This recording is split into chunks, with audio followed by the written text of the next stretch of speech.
Je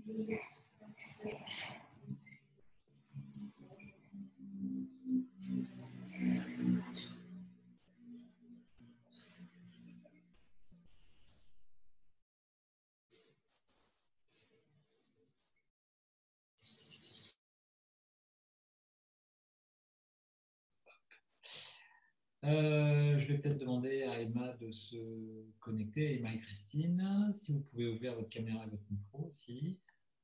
Oui, c'est tout bon. Ouais. Ça y est. Il faut que je vous trouve maintenant. Oui, on est là. Hein. Ah, bah, ça y est, magnifique. Alors, pour ma part, ce n'est pas Emma, c'est Bertrand, mais c'est la connexion de ma fille. Voilà. Bon. Salut, ça va? Salut Franck, merci. Tu vas bien? Très bien. Allez, je coupe mon micro, parce que je crois que ça fait des interférences autrement. Ouais, c'est mieux, c'est mieux, c'est mieux. Ouais. On est à 60 déjà, écoute, ça commence à monter tranquillement. Bah, je suis très heureux de vous accueillir pour ce 13e ou 14e webinaire, je crois. Voilà, sur une thématique qui m'est chère, hein, avec deux grandes dames du vin de la famille Vernet. Donc on va rentrer dans le vif du sujet dans quelques secondes. Je me permets juste de vous rappeler le prochain webinaire, donc, qui sera le 9 mars avec Christian Escriva, qui n'est pas un homme du vin, mais qui est un homme des huiles essentielles, puisqu'il travaille, donc c'est un monsieur qui est ingénieur agronome à la base et qui, depuis 40 ans, consacré l'intégralité de sa vie à la biodynamie et à révéler le potentiel des huiles essentielles, la notion de terroir dans les huiles essentielles. Donc, il est installé à Val-de-Roure, dans les hauteurs des Alpes-Maritimes. Et donc, on partagera ensemble un webinaire qu'on a intitulé L'âme des saveurs, l'âme des senteurs, pardon, puisqu'il sera question de voir comment, en dégustation intuitive, on rentre dans une odeur de façon longue, en contemplation. Donc, je vous invite la semaine prochaine à être tous présents avec nous de façon joyeuse et assidue comme d'habitude. Je vais peut-être passer la parole à Emma et à Christine qui vont se présenter, nous parler un peu du domaine, et puis bon, après on va rentrer dans le vif du sujet. En tout cas, à votre santé, on va parler un peu de ce qu'on goûte après, mais je passe la parole à Emma et à Christine. Un grand merci d'avoir accepté d'être avec nous ce soir, et à vous la parole. Bonsoir. On est ravis d'être là aussi. C'est un peu une première pour nous, ce binôme. Donc, voilà, on va tester. Christine Dacier. Donc, moi, je suis à la tête du domaine depuis plus de 20 ans, derrière mon père, et Emma vient de me rejoindre depuis quelques mois. Voilà, donc la 4e génération. Voilà, donc pour vous parler du domaine, bien c'est un domaine qui est situé à Condrieu, donc dans la vallée du Rhône. Tout le monde, je pense, connaît le lieu.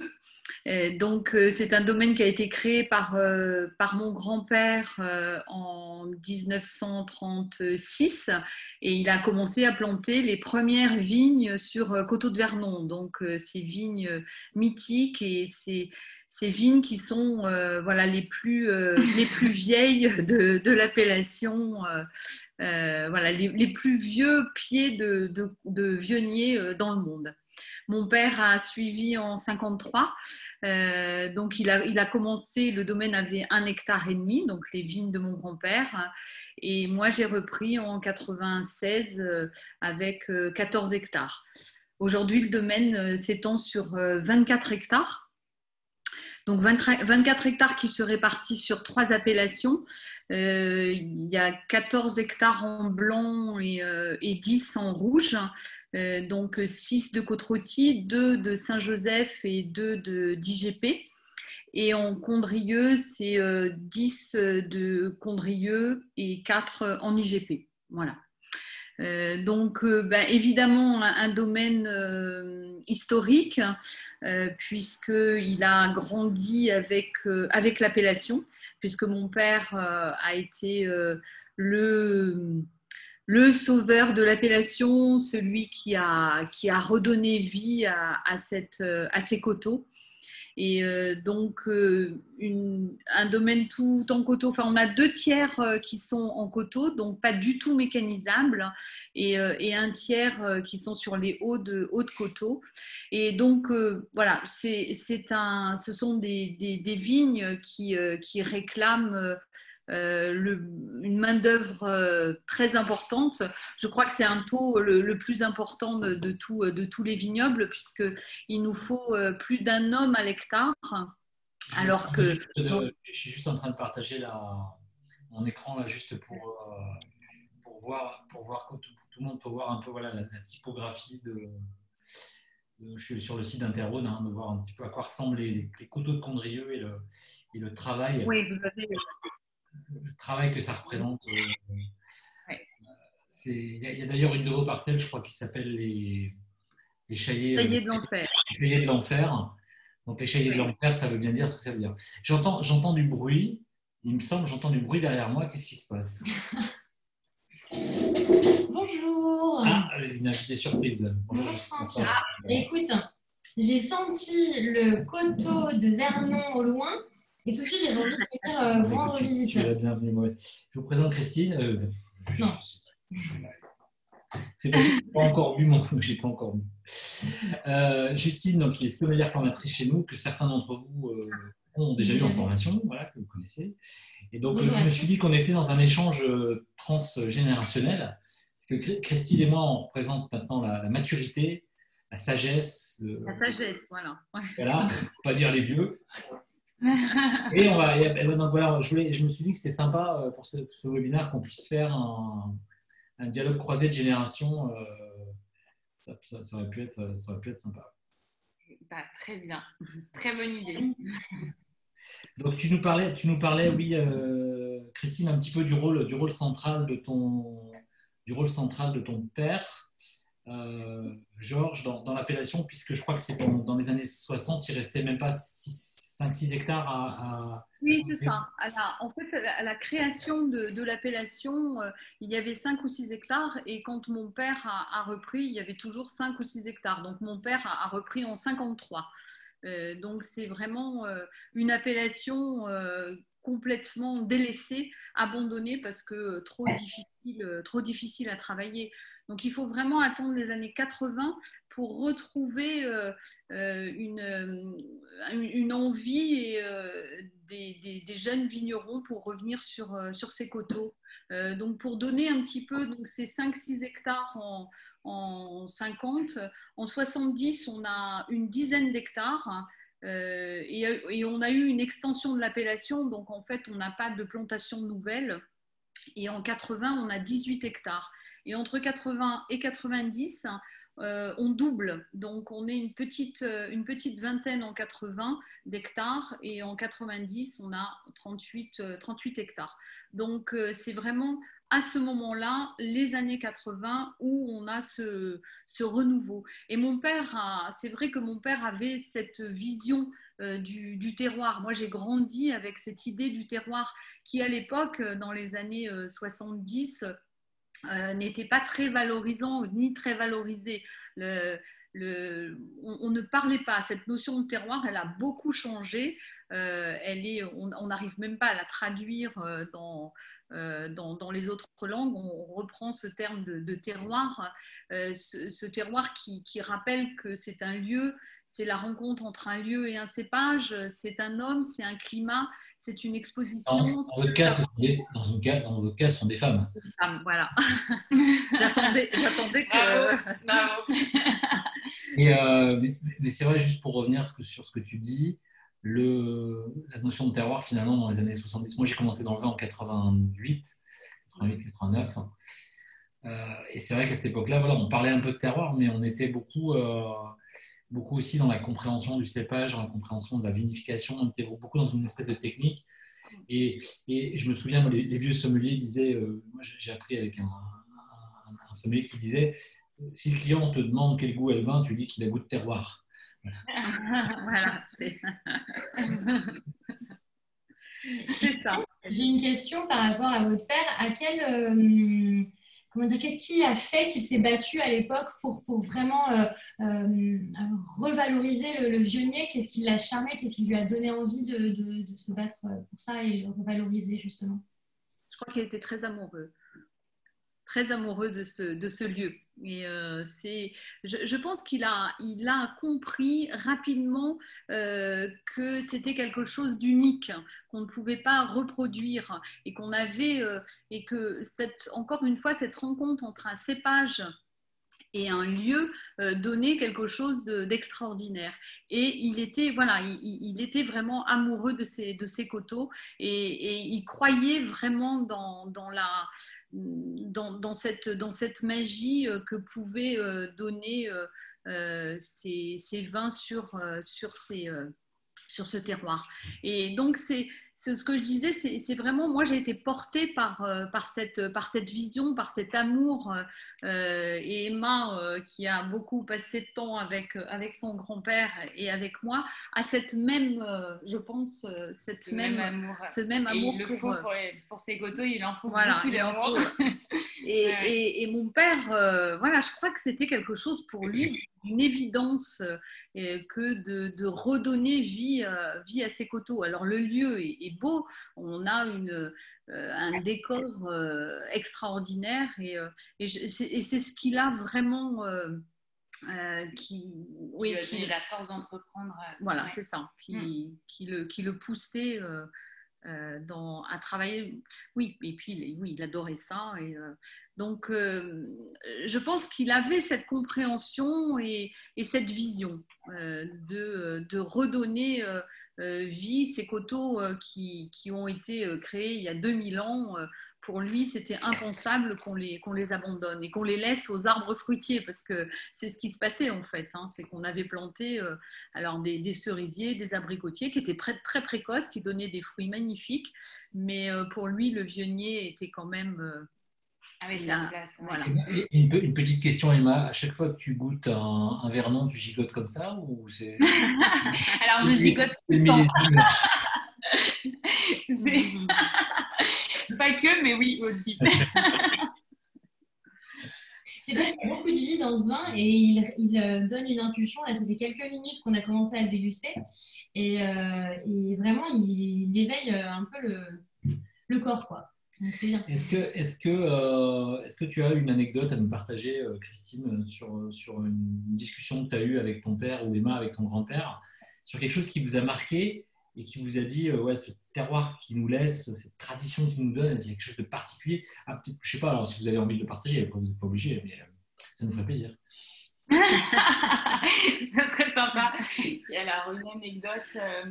Alors oui, moi c'est vrai que j'ai pas d'anecdotes qui me viennent. C'est tellement une vie partagée. Moi je suis née au pied de ces coteaux, j'ai grandi, c'était mon terrain de jeu, mais des anecdotes. Non, il y avait que non. Quand je demandais où était mon père et qu'on me disait qu'il était à l'enfer, ça me terrorisait un petit peu. Mais voilà, mais, j'ai compris plus tard. Mais... Est-ce que tu peux expliquer peut-être pourquoi, parce qu'on doit différentes cuvées, les Chaillés de l'enfer, les terrasses voilà, parce que c'est une vigne qu'on appelait l'enfer. C'est pour ça que mon père a créé en 92 cette cuvée, les Chaillés de l'enfer, parce que les Chaillés c'est le nom local pour désigner les terrasses. Et donc, on appelait cette vigne l'enfer. Voilà. Donc, parce qu'il fait très chaud, parce que c'est dur à travailler. Voilà. Il est accidenté. Ouais. Mais des anecdotes. De toute façon, après, par rapport à ce que tu m'avais dit, vous êtes en 100% en mécanisation. Tout est mécanisé, c'est ça? Oui, tout est mécanisé. Oui. On fait la machine à vendangeuse, voilà, tout. Ouais. Voilà, on est hyper équipés chez nous. Vous avez des machines qu'on appelle des mains, non? C'est ça, oui. Voilà, exactement, des pieds et des mains. Ouais. C'est ça. Je ne sais pas, vous pouvez peut-être nous donner une idée de ce que ça peut représenter le travail dans la vigne en termes d'intensité, Dans ces fameux coteaux. Dans ces fameux coteaux, ouais. Je laisse la place à Emma. C'est vrai que c'est un relief qui est très particulier quand on dit qu'il faut être amoureux. C'est vrai, moi j'ai fait 1 an dans le Mâconnais et je crois que j'ai pas arrêté de leur dire qu'ils avaient beaucoup de chance de travailler à plat parce que c'est vrai que tout est plus simple, mais bon, ça rend la beauté des choses encore plus intense. C'est vrai que ces coteaux, voilà, il faut toujours tout penser parce qu'on a du mal à redescendre si on a oublié quelque chose une fois qu'on est tout en haut. Donc voilà, ça nous met facilement en jambes dès le matin d'avoir à le gravir, mais il y a aussi beaucoup d'avantages. On le disait, c'est des reliefs qui sont magnifiques et je suis assez intimement persuadée de cette théorie qui dit que quand on met la vigne à grande épreuve, elle fait des vins formidables. Qu'est-ce qui te fait dire ça? C'est parce que quand on compare, en tout cas chez nous, un vin d'un plateau et le vin du coteau, c'est vrai qu'il y a une magie et je comprends mon grand-père qui à l'époque avait décidé de déclasser tout ce qui était à origine en appellation Condrieu. Il a décidé de déclasser tout ce qui était à plus de 300 mètres pour uniquement garder le Condrieu en coteau. Oui. Je pense effectivement qu'il y a une magie. Enfin, nous, on vinifie tout séparément et quand on est dans le coteau, vraiment sur la roche, finalement, où la vigne, elle corrège, c'est le plus difficile. Et c'est là où on aura les plus grands équilibres, les plus grandes profondeurs dans les vins. Et Chaillet et Vernon sont des zones qui sont très pentues. Oui, on a une déclivité qui peut arriver à 50-60%. C'est vraiment, oui, très, très, très, très pentu. Mais il faut imaginer que ce sont des toutes petites terrasses, que vraiment on fait tout à la main. Il n'y a que ces terrains, ces terres, elles ne sont foulées que par l'homme, que par les pieds. Voilà, on ne peut pas mettre des animaux. Il y a quelques chevreuils, il y a des lapins, mais autrement, souvent on nous dit mais pourquoi vous ne pouvez pas travailler avec un cheval? Ben oui, ça c'était mon père. Une petite anecdote, mais où je recevais, j'étais jeune, j'étais adolescente et je recevais les clients et un client qui regarde le prix et qui me dit mais c'est un scandale, c'est pas possible une bouteille à ce prix-là. Et j'essayais de lui expliquer. Mon père passe et je dis papa, voilà. Mon père lui dit mais est-ce que vous avez un petit peu de temps? Oui, suivez-moi. Et il l'a emmené dans le coteau. Il est revenu 1 heure après. Il a acheté des bouteilles et il a dit j'ai compris.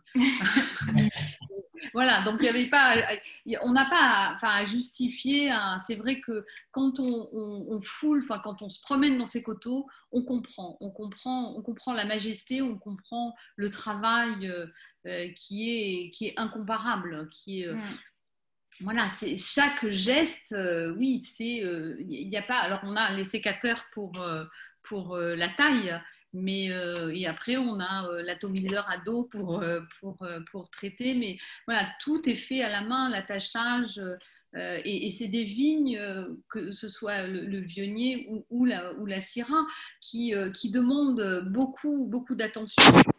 C'est un port retombant, il faut attacher la vigne, on n'est pas palissé. Enfin, voilà, c'est tout ce travail sur échalas, ce mode de conduite très particulier qui demande beaucoup de temps, de patience. L'échalage, je donne juste un peu l'explication. Là, c'est un piquet.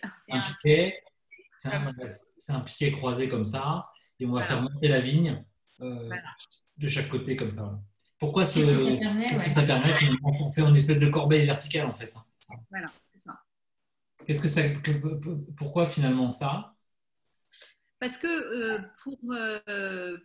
comme la vigne, le Vionnier est un port, ce que je disais, retombant, vous avez des ports érigés, donc on n'a pas besoin de... La vigne se tient droite, là, elle retombe, donc on est obligé de l'attacher sur l'échalas. Et il ne faut pas oublier qu'on est dans la vallée du Rhône et qu'on a beaucoup de vent, donc ce qui permet de maintenir nos vignes, et le feuillage. Donc, c'est une particularité de notre conduite du vignoble. Ouais. Notamment sur des coteaux en pleine chaleur aussi, ça permet peut-être de pas avoir de maturité trop vite, peut-être aussi, je ne sais pas comment ça se passe, par rapport au palissage. Alors, oui, les feuilles gardent de l'ombre. Ça peut faire plus de photosynthèse aussi, donc c'est pour ça qu'il faut trouver un peu plus d'évapotranspiration, donc il faut toujours trouver l'équilibre. Il n'y a finalement jamais de règles et jamais qu'une solution. Il faut toujours adapter. C'est quoi votre vision des grands vins de Condrieu? Parce que je pense que vous en faites quand même quelques-uns, des grands vins. Ouais. Puis après, on dira un petit mot qu'on est en train de voir. Ouais. Alors, sur Condrieu, je ne sais pas si un grand vin, je pense qu'un grand vin, c'est celui qui vous raconte une histoire. Un grand vin, c'est un vin qui est dans l'équilibre. Voilà, sur Condrieu, le Vionnier, je crois qu'il peut être grand qu'à Condrieu. Voilà, déjà, c'est dit, hop, terminé. Mais voilà, mais c'est encore une fois, c'est cette magie d'un lieu et d'un cépage, c'est cette rencontre qui est unique. Et qui peut être magique qu'en appellation Condrieu ou vraiment qu'à Condrieu? Non, bah, c'est un peu les deux. Non, je n'irai pas jusque-là. Mais dans le terroir de Condrieu, oui. Ouais, j'ai un Christophe qui nous dit Côte de Vernon 2012, un des plus grands vins. Ah oui. 2020. Voilà, donc on va dire 2-3 mots sur le vin qu'on est en train de boire. Donc moi, on a la chance, donc moi, comme je suis un grand fan du domaine, j'ai sorti de ma cave perso ce soir un 2010. Donc Christine, tu peux nous dire un peu 2-3 mots sur le millésime 2010, puis après tu nous parleras un peu du 2019. Oui, alors 2010, c'est un millésime plutôt tardif, donc c'est des millésimes que j'aime bien. Parce que c'est des maturités assez longues, donc toujours de jolis équilibres. Alors, on ne va pas parler d'acidité sur le Vionnier, mais on a quand même cette fraîcheur, cette salinité qui caractérise beaucoup le coteau de Vernon. Donc, un 2010, alors je ne l'ai pas, moi, ça fait quelques temps que je ne l'ai pas goûté, donc j'attends une petite description, commentaire. Tu veux? Oui, alors déjà, beaucoup d'énergie, beaucoup d'ampleur dans ce vin et de profondeur, c'est très joli. Toujours très frais, c'est vrai, hein, c'est très, très agréable. On retrouve ce côté très vivant aussi. J'aime beaucoup cette fraîcheur et cette salinité, notamment peut-être due sans doute au sol que vous avez, là, les fameux granites aussi qu'on retrouve sur le coteau de Vernon. Donc, je trouve ça très beau, très, très joli encore. Et moi, je rajouterais qu'en fait, finalement, moi, quand je parle de dégustation, j'aime bien expliquer, quand je parle de Condrieu, d'ailleurs, il y a une personne qui dit que Condrieu, ce n'est pas du Vionnier. En effet, je suis d'accord, c'est du Condrieu. Les grands terroirs effacent le cépage. Tout à fait, voilà. En fait, le cépage n'est qu'un accessoire. Oui, complètement.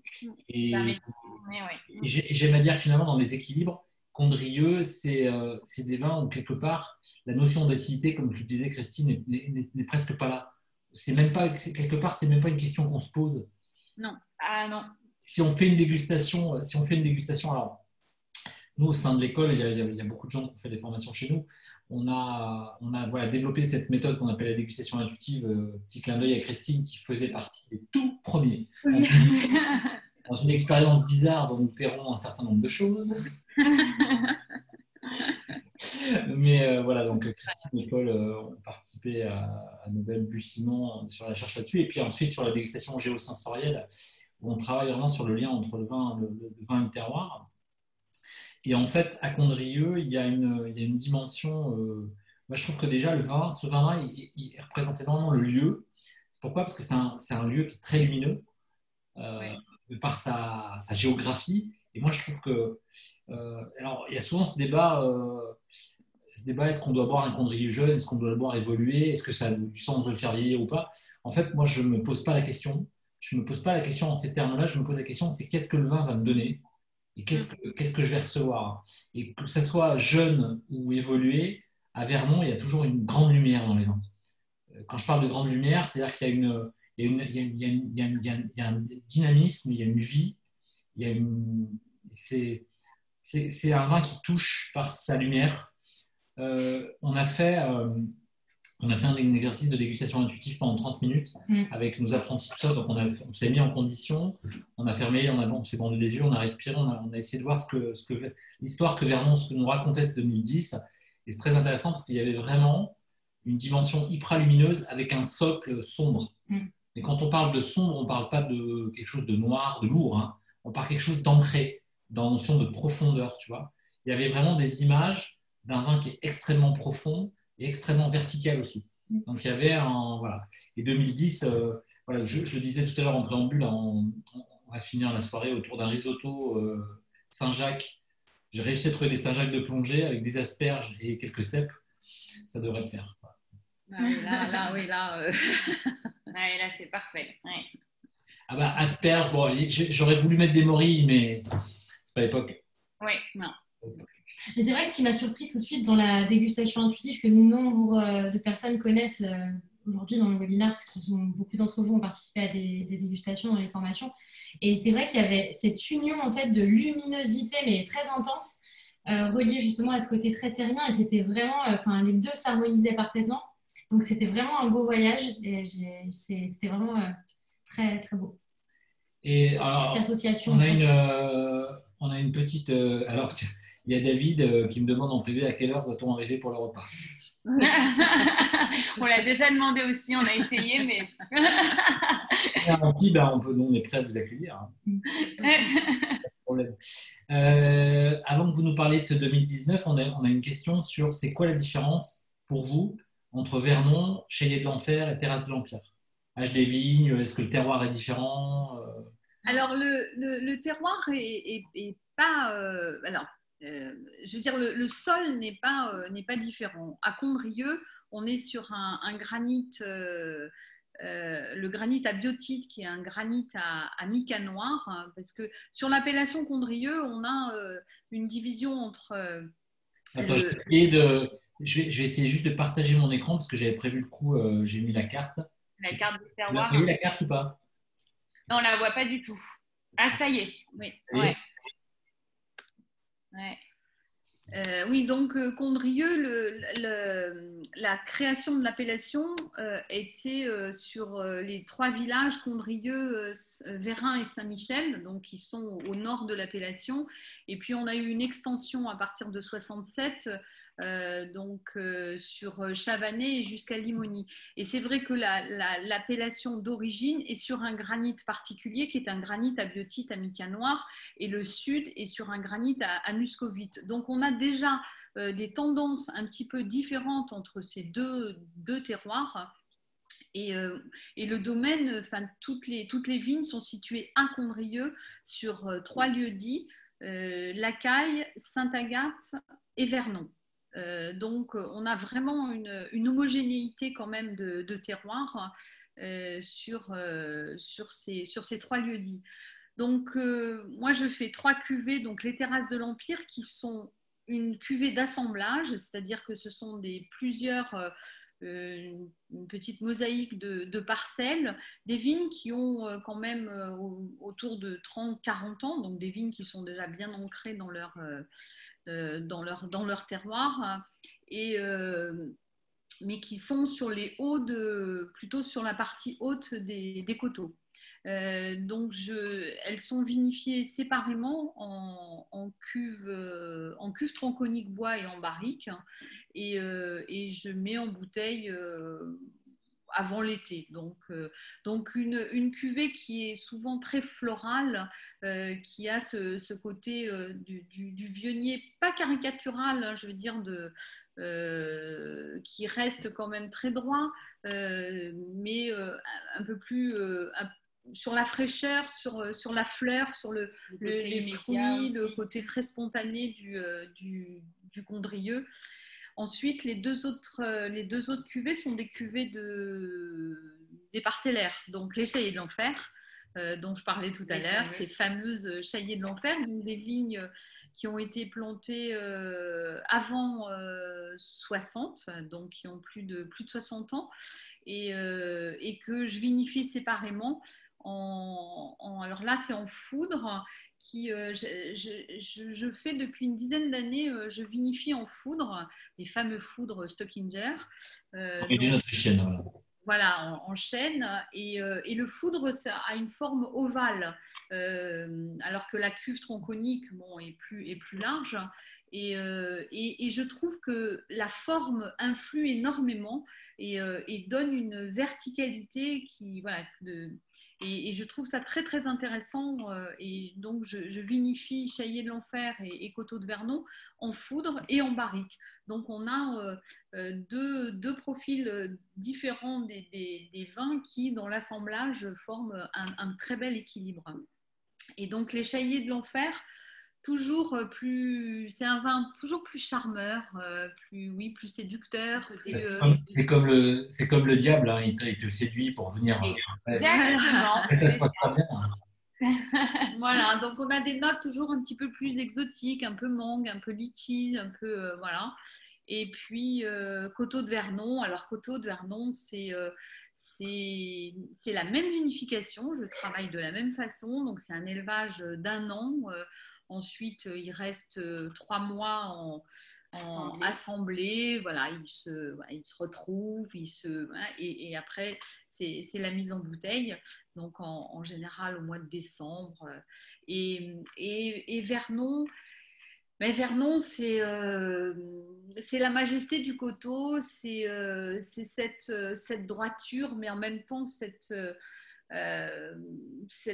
amplitude, mais toujours dans la salinité.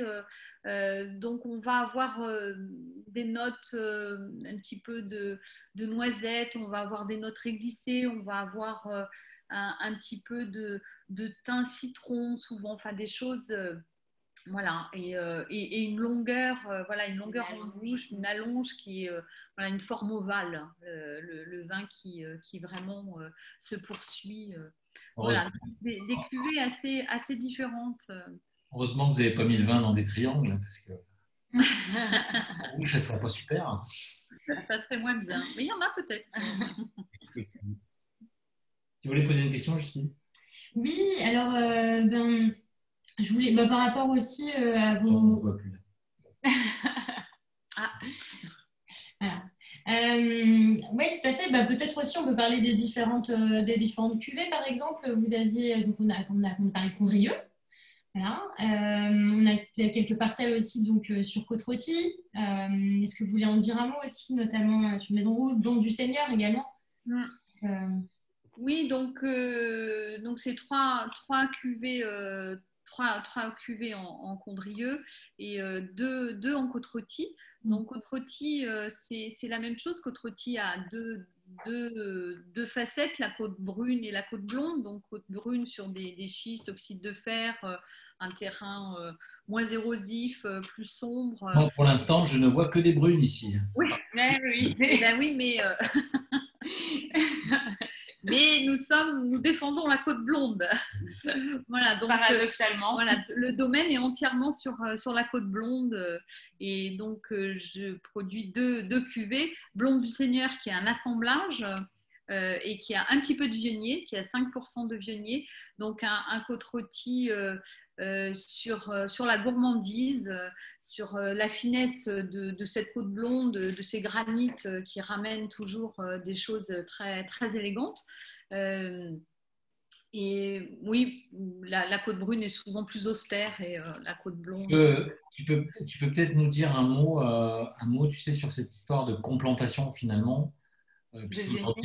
Aujourd'hui, c'est un vrai sujet qui revient un peu à la mode, complanter les cépages, etc. Alors qu'à Condrieu, finalement, à Côte-Rôtie, pardon, ça a été un peu cristallisé dans le décret d'appellation, finalement. Oui, complètement. Il y avait cette notion de je peux Oui. faire voisiner dans la même vigne, jusque dans le décret, jusqu'à 20%, hein, ce qui est énorme. Jusqu'à 20%, oui. 20% de raisins blancs dans des parcelles de raisins rouges. Hein. Alors, souvent, moi, je me souviens quand quand j'apprenais mes bases sur le vin, je me dis, tiens, on mélange du raisin blanc avec du raisin rouge.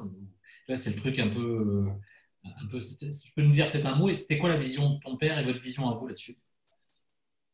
Alors, c'est vrai que bon, l'appellation a repris la tradition, les savoir-faire ancestraux qui ont été figés d'une certaine manière dans le décret. Donc, on retrouvait beaucoup plus le vionnier sur la partie sud, justement, sur les granites. Sur la partie nord, on avait beaucoup moins, cette pratique était moins répandue. Donc mon père a planté dans les fins des années 70 une vigne où il a effectivement mis un pourcentage non négligeable de vionniers. Donc c'est vrai que moi dans Blonde du Seigneur, bon, l'assemblage, on est à peu près à 5% de vionniers. Je trouve que c'est intéressant parce que ça ramène aussi ces petites notes florales qui sont voilà, fleurs blanches et qui s'y est bien, je trouve, sur Blonde du Seigneur. J'aime ces petites notes. Oui. Et non, je voulais dire par rapport justement à la complantation, est-ce que vous avez au niveau des vendanges, ça se passe en même temps, les maturités arrivent à... Alors ça devient un petit souci justement parce que le vionnier mûrit souvent un petit peu plus tôt, mais on se rend compte qu'il y a un effet aussi, un espèce d'effet de mimétisme dans la complantation.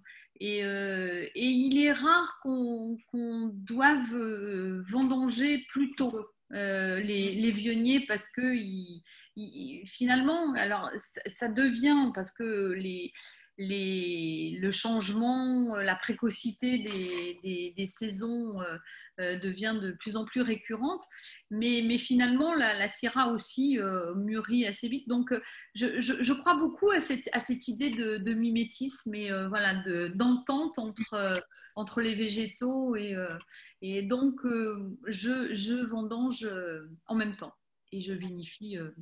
Donc, c'est naturellement sur la côte blonde une sorte de symbiose entre ces différents cépages. D'accord. Tout à fait. Bon, et du coup, le fait que Emma soit là aussi aujourd'hui, c'est très beau de vous voir toutes les deux. Et donc, j'ai parlé un petit peu à Emma un petit peu hier justement pour s'accorder. Et puis, je voulais savoir un petit peu comment ça se passe ton arrivée. Il me semble que c'est depuis seulement octobre que tu es vraiment sur les lieux. Alors, quelle est peut-être ta vision? Comment tu te sens au domaine? Et comment vous travaillez toutes les deux? Parce que vous êtes ensemble. C'est la première fois qu'elle va. Je vais découvrir ce qu'elle va dire.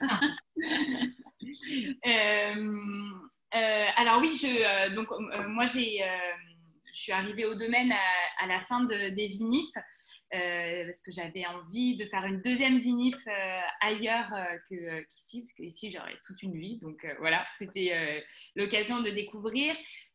Donc je suis arrivée et moi l'idée c'est d'à terme chapeauter un peu tous les pôles. Alors il y en a beaucoup quand on gère un domaine, hein, la commercialisation, la vinification, les vignes. Et il y a encore beaucoup d'autres choses. Mon arrivée se passe plutôt bien. J'ai de la chance d'avoir mes parents qui sont encore là. Et du coup, j'ai beaucoup de temps pour aller dans les vignes, prendre le temps d'observer les choses. Donc ça, c'est plutôt une grande chance d'être dans une vraie transmission et voilà, de travailler conjointement avec mes parents. Moi, ma vision aujourd'hui, c'est déjà d'apprendre beaucoup de choses, d'observer, de demander, de comprendre. Et voilà, mais c'est vrai que je vois une question passer en même temps, donc ça va me permettre d'aborder le sujet de la... et la biodynamie. Voilà, donc ma mère a complètement oublié. On parle des coteaux, mais c'est une évidence. Voilà. C'est pour ça, c'est tellement une évidence que. Mais voilà, le vrai sujet en fait dans les coteaux et ce qui est vraiment compliqué chez nous à travailler, c'est effectivement une agriculture en bio. Et donc ma mère s'est inscrite dans cette agriculture biologique depuis plus de 15 ans. Donc j'ai beaucoup de chance parce que j'hérite d'un très joli domaine qui est conduit depuis très longtemps et avec ces pratiques-là. Donc moi, je m'inscris et heureusement dans cette agriculture-là. C'est vrai qu'on l'a dit, les coteaux sont difficiles à travailler. Chez nous, ce n'est pas forcément les traitements où le bio est compliqué puisque voilà, on a des pressions maladies qui sont plutôt faibles.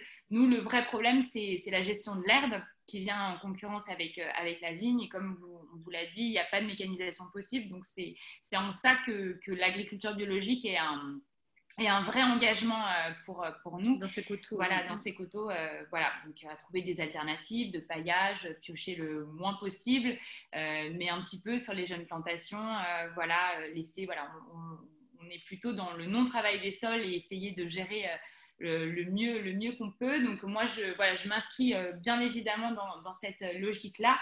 Et puis, j'aurais la curiosité de pencher justement vers la biodynamie.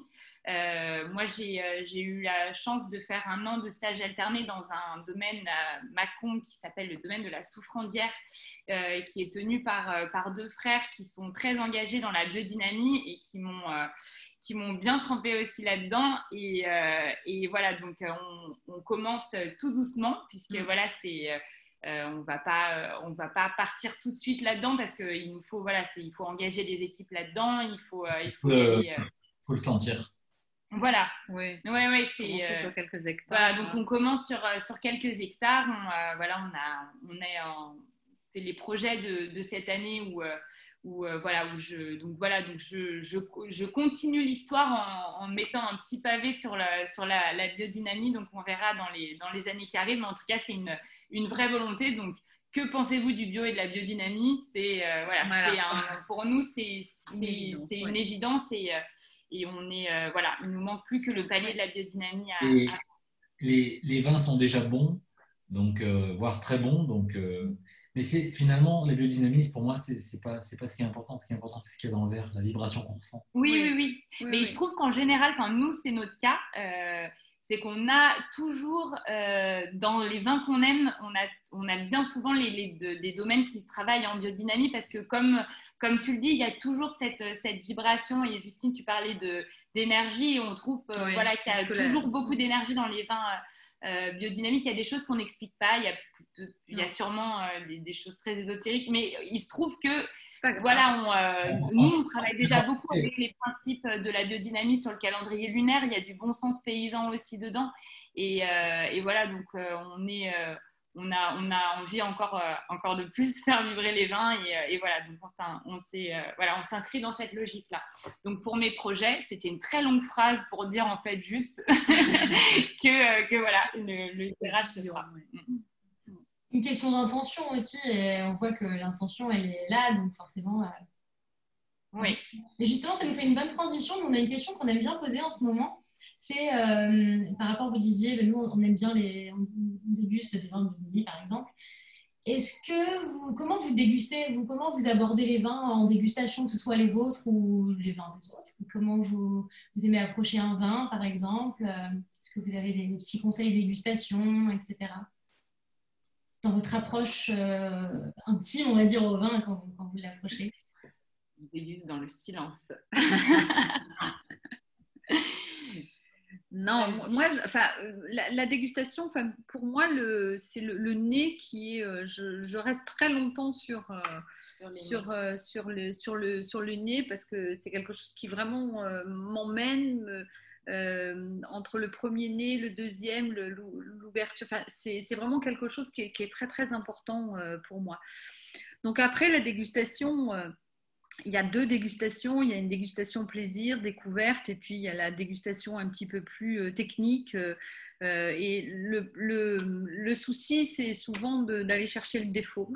Donc j'essaie d'avoir 2 sortes de dégustations où vraiment, voilà, la dégustation plaisir, et j'essaie de pas trop aller dans cette déformation. Voilà.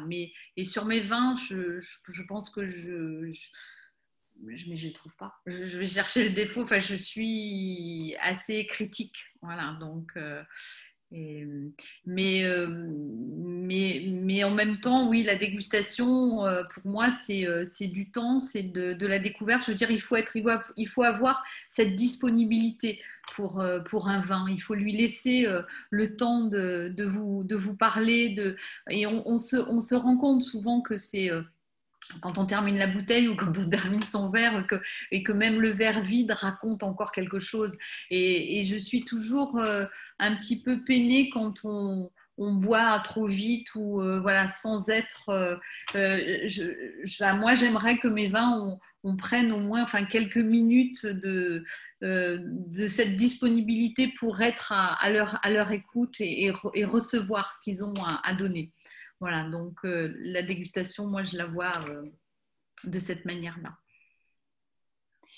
Je suis d'accord. Alors justement, tu as bien dit qu'elle était plus critique, donc critique, mais c'était peut-être un peu plus critique avec Gauvin. Est-ce que, Emma, tu as la même approche, toi, par exemple, qui vient montrer? Est-ce que comment tu les sens quand tu les dégustes, tes vins, vos vins? Oui, on a toujours cette exigence. Oui, cette exigence de peut-être au début toujours chercher le défaut ou un peu comme un œnologue en fait. Mais en fait, le vin, moi, la leçon que les dernières années m'ont appris, c'est qu'il faut beaucoup de patience. Et aujourd'hui, c'est vrai que je me souviens de ce millésime 2018, par exemple, qu'on a dégusté quand on a des cuvées donc en vinification, et qui était un millésime, moi, qui me plaisait pas du tout. Et c'était un peu le moment où je me décidais à reprendre le domaine. Et puis j'étais un peu catastrophée parce que je me disais, oh là là, ce réchauffement climatique, on va rien pouvoir faire. C'est catastrophique. La Sierra est complètement typée sudiste et on reconnaît plus du tout la Sierra du Nord. Et en fait, passé l'hiver et puis les beaux jours se révélant, le vin s'est complètement assoupli et on a retrouvé un vin qui était d'une luminosité, qui était des tanins très soyeux, des fruits frais, pas du tout cuits comme dans le sud, et une syrah vraiment typée comme chez nous. Et là, je me suis vraiment dit qu'il fallait vraiment être patient et faire confiance à son terroir. Parce que finalement, quand on travaille bien, ou en tout cas on essaye, finalement le vin le terroir nous le rend. Et en fait, c'est vrai que quand on est de l'autre côté, quand on est vigneron, et voilà, la dégustation est très, très, très importante, mais finalement le vin, il évolue. Et il faut aussi se faire confiance et pas avoir un jugement trop rapide. Ouais, moi, je compléterais sur cette approche du nez. Ça fera une transition avec le prochain webinaire aussi. En dégustation intuitive, on est très sensible à ça. J'aime dire en fait que finalement, pour moi, un vin, c'est un chef-d'œuvre. Surtout quand il a une grande vibration. Et je trouve ça d'une violence. Je vais utiliser des mots un peu forts. On me reproche souvent d'être un peu consensuel. J'ai un peu envie d'être un peu moins consensuel. C'est le vin, je pense, qui me pousse à enivrer un peu plus. Mais c'est vrai qu'en dégustation technique ou en dégustation analytique, je veux dire, on va passer 10, 20, 30 secondes sur le nez. Oui. En meilleur des cas. Tu vois, je veux dire, en un passage. Et je trouve que c'est un peu insultant. Oui. Insultant pour le vin, insultant pour l'homme ou la femme qui fait le vin. C'est comme, moi j'aime bien faire cette comparaison-là, c'est comme si tu vas au Louvre, tu te mets devant la Joconde, tu regardes 20 secondes et tu dis ouais c'est bon, j'ai compris l'œuvre. C'est un peu la même chose. Et en olfaction intuitive, bon, quand on débute, moi on peut le faire sur 5-10 minutes. Moi ça m'arrive de passer, donc avec Christian, j'ai appris ça avec Christian, pour rentrer dans la profondeur, dans la vibration, dans la philosophie de la plante et de l'odeur et du vin. moi, je peux rester 25-30 minutes en observation muet, voilà, les yeux bandés sur une odeur pour voir comment, où l'odeur va m'emmener, quoi. Tu parlais, Christine, d'histoire. Je veux dire, c'est tellement. Le vin, il y a une lecture, il y a une espèce de lecture superficielle. On est dans la gamme aromatique, qu'est-ce que c'est? La tête dit, il faut que je trouve ce que c'est au niveau des arômes. Mais déjà, Gabriel Lépousé, notre ami chercheur, il sait très bien, on sait que la même molécule aromatique, Oui, entre un Chinois, un Européen, on ne perçoit pas pareil. Et savoir qu'est-ce que ça sent, c'est pas important. Ouais, L'important, c'est qu'est-ce que ça me raconte, où ça m'emmène, et est-ce que ça me raconte l'histoire du lieu.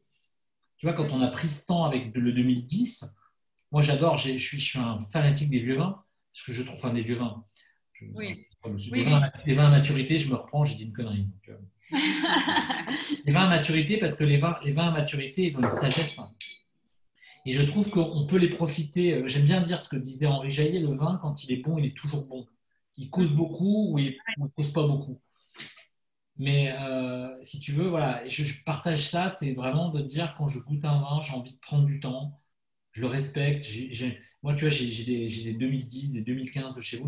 Les 2010, j'en ouvre une de temps en temps, mais voilà, mais j'ai pris le temps de penser une recette pour ça et de vivre un moment avec ça parce que c'est, tu vois, il y a des vins, il y a des vins qu'on ouvre comme ça, qu'on boit simplement. Puis il y a des vins de profondeur qu'il faut. C'est comme une musique. T'écoutes pas une belle. Je sais que Paul nous écoute peut-être, mais voilà, Paul c'est le papa et le mari de Christine, qui est un grand mélomane. Voilà, tu mets pas une belle musique n'importe comment quoi. Tu prends le temps quoi. ouais. Moi, je suis désolé, hein, on peut parler là-dessus.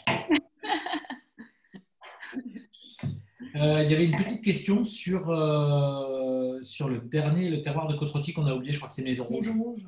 oui. Ouais. Donc, Maison Rouge, on est encore sur le granit. On est sur ce terroir de granit. Donc, c'est une vieille vigne qui a été plantée avant 50. Donc, aujourd'hui, Maison Rouge, c'est 4 hectares, mais je réserve 2 hectares des plus vieilles vignes du cœur du coteau pour Maison Rouge. Donc c'est vraiment c'est 100% de Syrah, c'est cette cuvée vieillie, alors que j'élève pendant 2 ans. Je lui laisse le temps et on a vraiment cette fraîcheur en même temps du granit, hein, et toujours ce velours des tanins. Donc vraiment une cuvée qu'il faut attendre. Voilà, les 2010, les 2006 goûtent merveilleusement bien en ce moment. 2009. Les 2009 sont très beaux aussi. Voilà, il faut lui laisser le temps de raconter. Ouais. Il y a une question de Bernard qui nous dit combien de temps est-il nécessaire pour les cuvées, voilà, de passer on va dire de la fougue, de la jeunesse à la sagesse, à l'évolution chez vous sur Condrieu? Alors, Condrieu, on reste sur la jeunesse pendant 4-5 ans. Oui. Voilà, 4-5 ans où on va rester sur ces notes. Et puis après, oui, 5-6 ans, ben, on va sur de la maturité. Mais sur Vernon, on peut aller très loin. On peut aller à 20 ans, 30 ans. 30 ans, oui. Il y a une question aussi sur le degré d'alcool par rapport au réchauffement climatique. Est-ce que vous avez sur les Condrieu, comment ça se passe pour vous, ça? Alors, moi, je trouve que. Alors, c'est vrai que ça remonte un petit peu plus. Je trouve que ça a été plus marqué sur les Syrahs que sur les Vionniers, parce que les Vionniers ont toujours eu des degrés quand même assez, assez importants sur les beaux coteaux. Moi, j'ai toujours récolté, et mon père aussi, des Vernons à 14 degrés. Donc, on a On a effectivement un petit peu plus d'alcool, mais ça reste encore très, très équilibré. Donc, je ne sais pas dans les 10 ou 20 années à venir, mais je crois aussi que justement cette culture biologique et d'aller rechercher des équilibres de la plante permettent aussi à la plante de s'adapter. Donc, c'est pas une montée en alcool insupportable. Et il y avait une petite question également sur est-ce qu'on doit boire la blonde du Seigneur avant Maison Rouge ou l'inverse? Oui. Oui, Blonde du Seigneur, c'est un peu le pendant de Terrasse de l'Empire, la première cuvée de Condrieu. C'est une cuvée qui est effectivement plus accessible dans la jeunesse, qui a des tanins qui sont très soyeux, très fondus et avec une belle fraîcheur et un côté assez éclatant. Donc oui, c'est une cuvée qui peut aussi vieillir, mais qui est amenée à faire patienter pour Maison Rouge.